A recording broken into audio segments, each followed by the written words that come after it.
Hey everyone, I'm on a mission to hit 1,000 subscribers, and I'd love your help to get there. If you're enjoying the content, do me a favor. Hit that subscribe button right now and join the family. Picture this. One of the most electric quarterbacks to ever wear a Colorado uniform walks back into Boulder. Not for a ceremony, not for a photo op, not for clout, but to sit down in a film room and tear apart the exact reason his former program completely fell apart without him.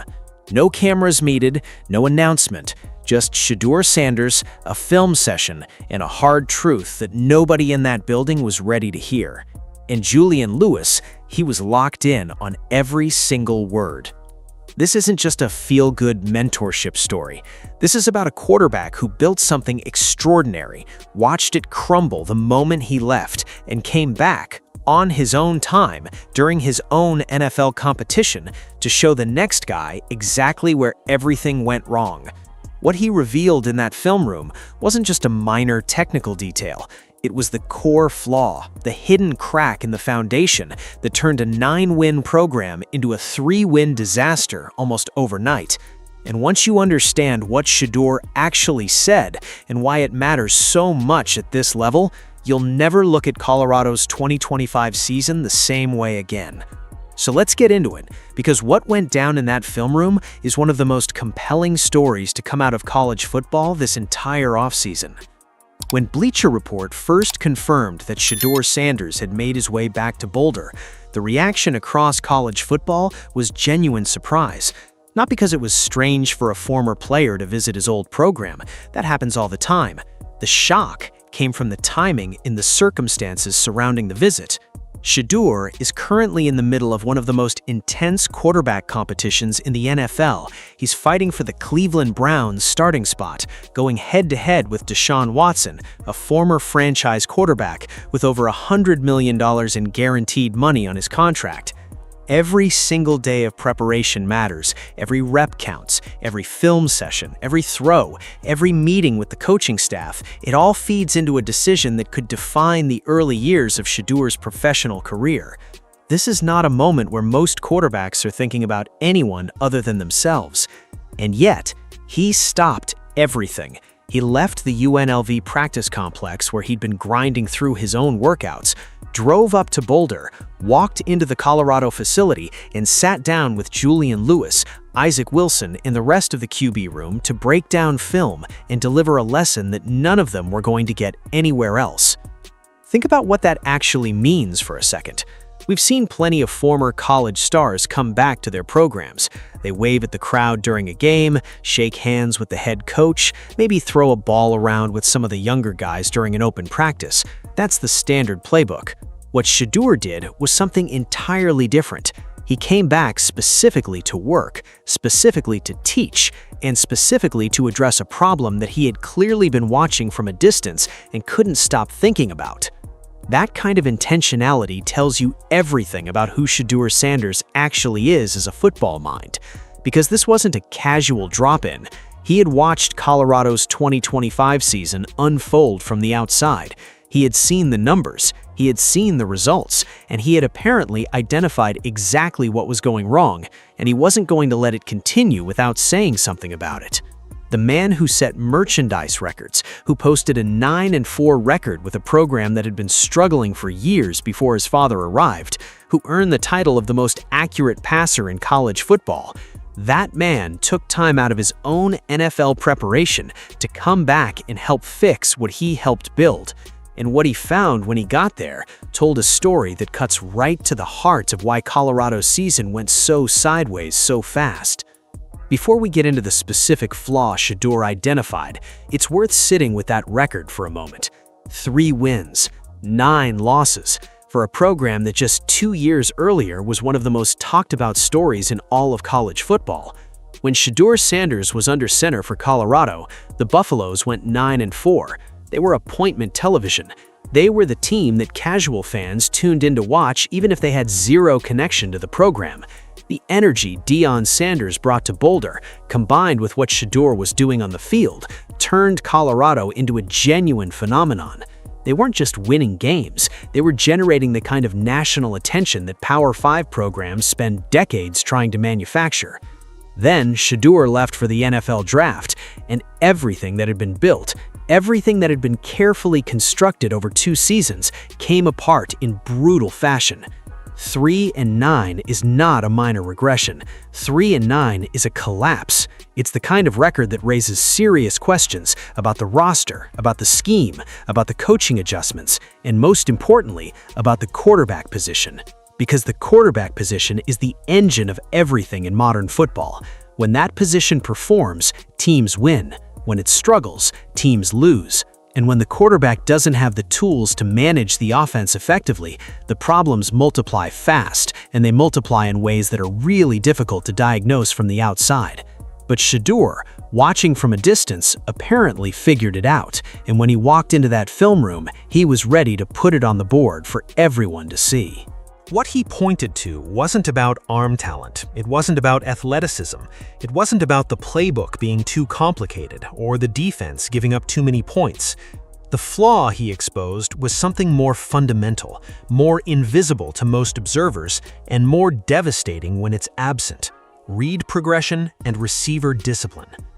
If you've never played quarterback at a high level, the concept of read progression might sound like technical football jargon that only matters to coaches and analysts.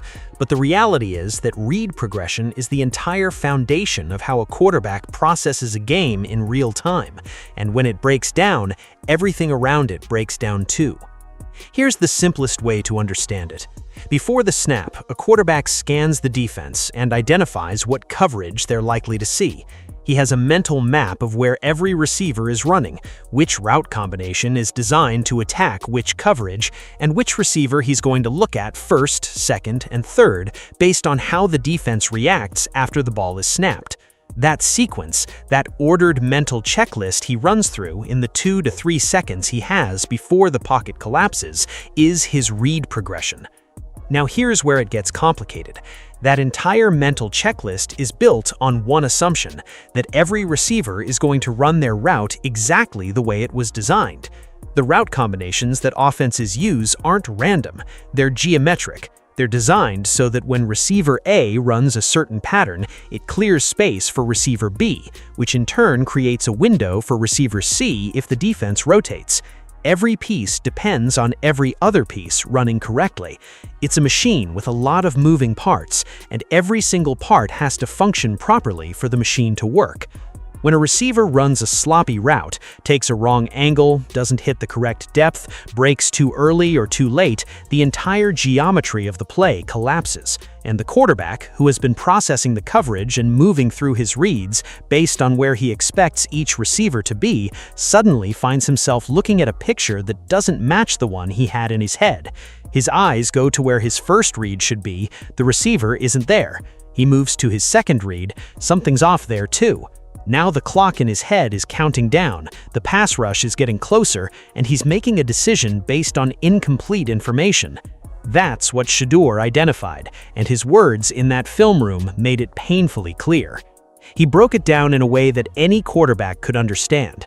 If you choose to go to a certain side of the field, if you've committed to a particular read, and the receiver on that side isn't running the right route, you're stuck. The ball is in your hands, the play is developing, and you're holding something you can't confidently deliver because the picture in front of you doesn't match the picture you prepared for. You can't anticipate, you can't play in rhythm, and the moment you lose your rhythm as a quarterback, you've already lost the battle against a well-designed defense. His words were sharp. He said it plainly. If you don't know what route your receiver is running, or if the route is executed poorly, you've set yourself up for failure. You might get away with it occasionally, a scramble here, a back shoulder throw there, some improvisation that works in the moment, but over time, the mistakes accumulate. Over the course of a season, those breakdowns compound, and a team that should be competing at a high level ends up with a record that nobody in the program can be proud of. That's the story of Colorado's 2025 season, told in one sentence by a quarterback who knew exactly what he was looking at because he spent years perfecting the thing that was missing. What makes Shedeur's diagnosis so cutting is that the problem he identified isn't one that shows up obviously on a highlight reel. Nobody watches a 3-and-out and immediately thinks receiver discipline. Nobody watches an incompletion and says the route depth was off. These things are invisible to most viewers, and they're even somewhat invisible to players who haven't been trained to see them. But elite quarterbacks see them instantly, because elite quarterbacks don't play football reactively, they play it anticipatorily. They're not throwing to where the receiver is, they're throwing to where the receiver is going to be. They're releasing the ball before the receiver has finished his break, trusting that the route will be run correctly and the ball will arrive exactly when and where it needs to. That's what people mean when they talk about a quarterback playing in rhythm. It's not a vague concept, it's a specific technical reality that requires both the quarterback and every receiver to be operating from the same page, at the same tempo, with the same understanding of exactly how each route is supposed to unfold. When that synchronization exists, quarterbacks look almost psychic. The ball is out before the safety can rotate. The throw arrives exactly as the receiver clears his stem. Everything flows. But when receivers are running inconsistent routes, different depths each time, lazy stems, imprecise breaks, the quarterback can't anticipate. He has to see it first. And seeing it first, at the college level with an elite defense on the other side, is often already too late. Shedeur made this point in his own language, and it's worth really absorbing what he was saying. He talked about how beating pressure, getting the ball out fast enough to avoid a sack, is all about playing in rhythm. But rhythm requires trust, and trust requires discipline.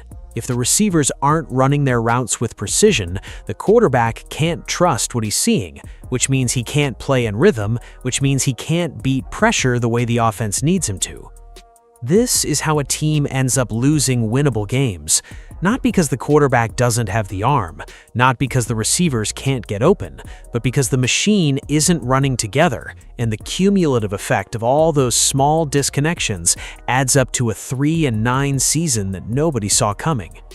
And Shedeur, sitting in that film room, was showing Julian Lewis exactly where those disconnections were happening, and more importantly, what he needed to do to fix them. Here's where a lot of people might have expected the conversation to go in a direction it didn't. When a quarterback coach sits down to identify a problem, the instinct is often to go mechanical, change the footwork, adjust the release, shorten the drop, fix the mechanics, and the results will follow. That's the traditional framework for quarterback development, and it's not wrong, mechanics matter enormously. But Shedeur didn't go there. He made a deliberate choice to point at something bigger, something that mechanics alone can't fix, and what he pointed at was leadership. His message to Julian Lewis and the rest of the Colorado QB room was direct and unambiguous. Get after your receivers, hold them accountable, don't accept sloppy routes, don't let somebody run a half-hearted stem and just move on to the next play. The fix for read progression problems doesn't start with changing how the quarterback processes the field. It starts with the quarterback demanding that every piece of the offensive machine does its job correctly. He said it plainly, they're playing it too safe, they lack aggression, seize the moment. And in that simple instruction was a philosophy about what separates a good quarterback from a great one at the college level and beyond. A good quarterback adjusts to his environment. A great quarterback controls his environment. A good quarterback works around sloppy routes. A great quarterback refuses to tolerate them because he understands that tolerating them is how you end up with 3 wins in a season. This is the leadership quality that defined Shedeur's 9-win Colorado squad. He wasn't just a talented thrower of the football, he was a commander of the offense. When a receiver didn't run a route right, Shedeur was the guy who said something about it. When the offense's tempo was off, Shedeur was the guy who brought it back. His presence in that huddle, his voice on the sideline, his insistence on discipline, that wasn't just personality, it was a tactical advantage that showed up in the win column. And when he left, that commanding presence left with him. The team that followed was talented, but they were playing without the engine that kept everything synchronized. And the results, 3 wins against 9 losses, were the inevitable consequence. Now he was back, standing in front of the guy who's supposed to be that next engine, telling him exactly how to turn the key. It would be easy to look at this film session and feel sorry for Julian Lewis. Here's a 5-star recruit, one of the most hyped high school quarterbacks of his class, sitting in a room while the guy his program is constantly compared to breaks down his weaknesses on film. That's a humbling situation by any measure. But what's striking about how Lewis responded to all of this is that there wasn't a trace of defensiveness, no wounded pride, no deflection. What Lewis actually expressed publicly was gratitude, and the kind of genuine, reflective gratitude that tells you something real about his character. He described having someone like Shedeur in his corner as a blessing. He talked about the conversation they'd had, about their different paths to the same position, about what it means to hear perspective from another black quarterback who has already navigated the scrutiny and pressure that comes with that role. He called it humbling, and the way he said it made clear that he wasn't just offering up a polished answer for the cameras. He actually meant it. That reaction matters, because one of the things that derails talented young quarterbacks is lack of ability. It's inability to absorb criticism without letting it become a mental obstacle. A quarterback who hears that his receivers aren't disciplined enough and immediately thinks, "That's not on me," is a quarterback who's going to keep having the same problem. A quarterback who hears that his receivers aren't disciplined enough and thinks, "What can I do to fix that?" That's a quarterback who's going to grow. From everything visible in this situation, Lewis is responding like the second type. He's treating this moment as information, not as an attack. He's using Shedeur's presence as fuel, rather than allowing it to cast a shadow over his own development. And for a quarterback who is currently in a legitimate competition for the starting job against Isaac Wilson, the younger brother of former first-round pick Zach Wilson, that mindset could be the deciding factor. Because at some point in a quarterback competition, the athletic differences between two talented players start to level out. The decision comes down to who can process the fastest, who can lead the most effectively, and who can perform when the moment demands it. And if Lewis is walking away from this film session with a clearer understanding of what elite quarterback play actually requires, he's giving himself a significant advantage in that competition.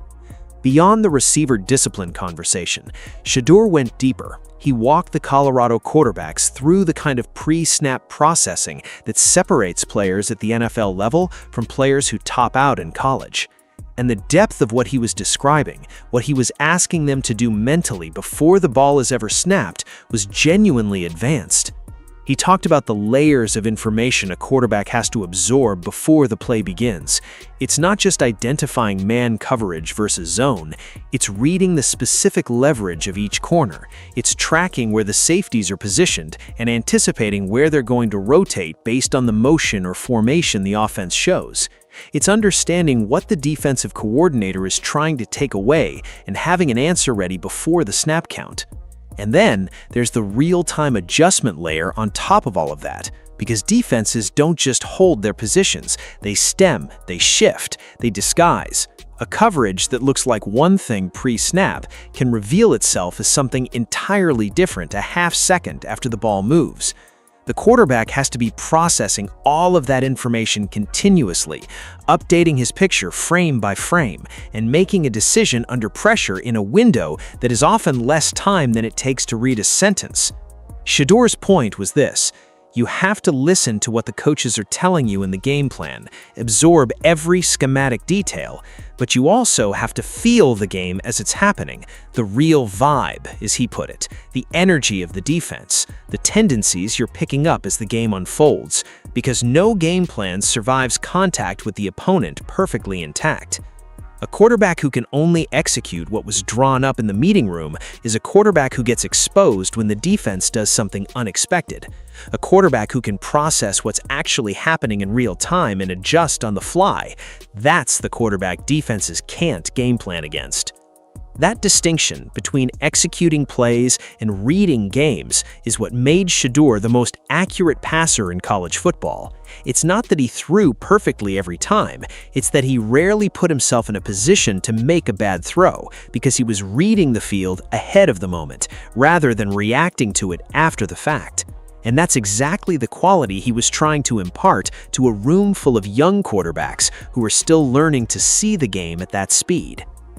Let's step back from the football for a moment and talk about the human element of this story. Because what Shedeur Sanders did here, in the broader context of his situation, is genuinely remarkable. He is competing for an NFL starting job. Every practice rep matters, every hour of rest matters, every film session he could be doing for his own preparation matters. There are quarterbacks in starting competitions around the league who become almost obsessive about protecting their preparation routine, guarding every detail of their process, refusing to do anything that might take time or energy away from their own advancement. That's not selfishness, that's professionalism. That's how seriously you have to take the opportunity. And Shedeur Sanders is doing all of that and still made time to come back to Boulder, sit in a film room with Julian Lewis and Isaac Wilson, and give him hours of his knowledge for nothing. No compensation, no obligation, just because he cared enough about the program he helped build to do something about what he was watching happen to it. One writer made a pointed observation that's been circulating since the visit.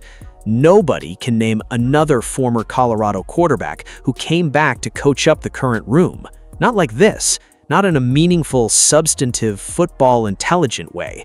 Coach Prime has his Hall of Fame network, his relationships with elite players from across football history, but the act of actually returning, sitting down in the film room and doing the teaching yourself, that's something different. That's what Shedeur chose to do, and he did it without anyone asking him to. There's a particular kind of confidence embedded in that decision.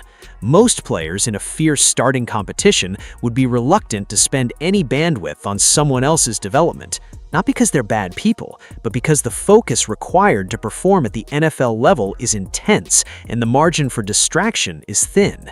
The fact that Shedeur was secure enough in his own preparation to give freely of his time and knowledge, while also clearly having thought carefully enough about Colorado's problems to walk in and address them immediately and precisely, that's a portrait of a player who has already mastered the mental side of elite competition. It also builds something. Every coach, every analyst, every talent evaluator in the NFL is watching how Shedeur Sanders carries himself during this Browns competition. They're not just watching his arm, they're watching his leadership, his character, his decision-making off the field as well as on it.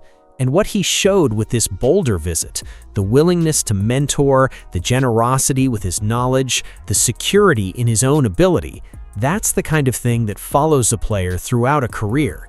He didn't just help Julian Lewis, he showed the football world exactly who he is. While all of this mentorship narrative has been unfolding, there's a very real football competition happening at Colorado that is going to determine the direction of the program in 2026. Julian Lewis is in his second round of competition for the starting spot.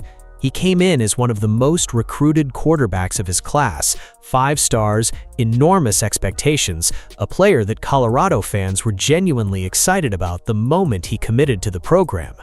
But being a 5-star recruit doesn't hand you a starting job, it only gets you in the room. The rest is performance. His competition is Isaac Wilson, a transfer who brings his own pedigree to the table. Being the younger brother of Zach Wilson, a former number 2 overall draft pick, means Isaac grew up around elite football and has had access to coaching and development that most quarterbacks never get. He's not a name that carries the same cultural weight as Julian Lewis just yet, but transfers with strong bloodlines and legitimate football experience don't get dismissed lightly. This is a real competition between 2 quarterbacks who both have legitimate cases to make. What Shedeur's film session did is give Lewis a specific, concrete advantage if he applies what he learned. The flaw that was exposed isn't some vague criticism, it's an actionable piece of information. Read progression breaks down when receiver discipline isn't enforced. The solution is leadership, demanding that your receivers do their jobs, refusing to accept the sloppy execution that creates rhythm problems, taking ownership of the entire offensive operation rather than just your own position on the field. If Lewis walks into fall camp having genuinely internalized that lesson, having started to build the kind of commanding presence in the huddle that Shedeur was describing, the competition could look very different than it did a year ago. Because the gap between a talented young quarterback and a starting caliber quarterback isn't usually physical, it's operational. It's the difference between running plays and running an offense.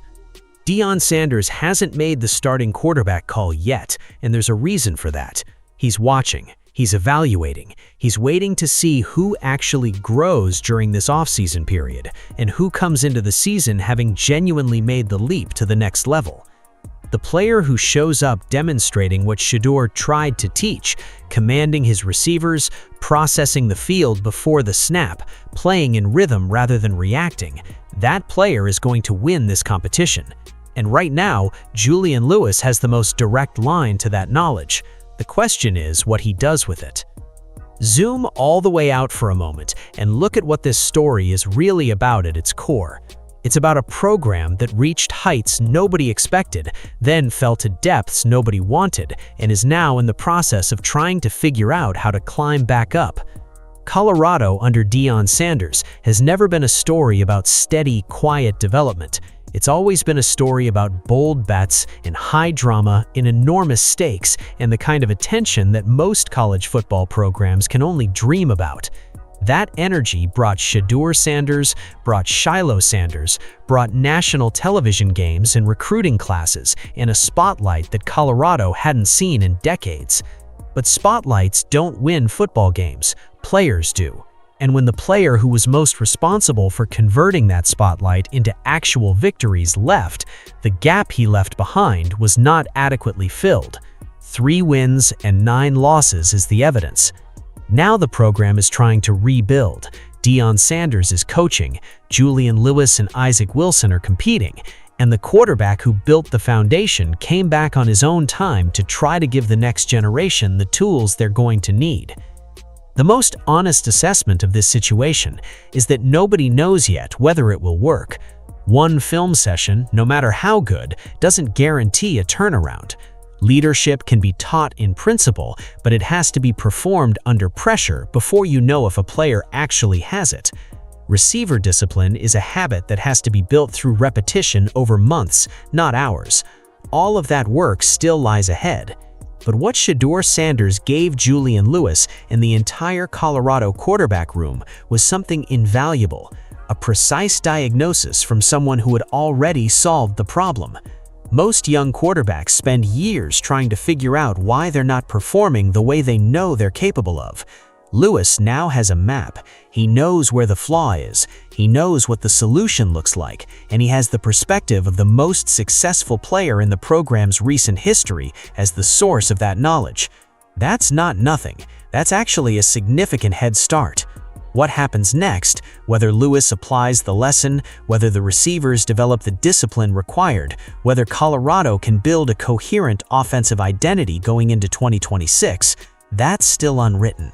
But the moment Shedeur Sanders walked back into Boulder, sat down in front of a projector, and started breaking down exactly where things went wrong, that was the kind of leadership moment that programs remember for a long time.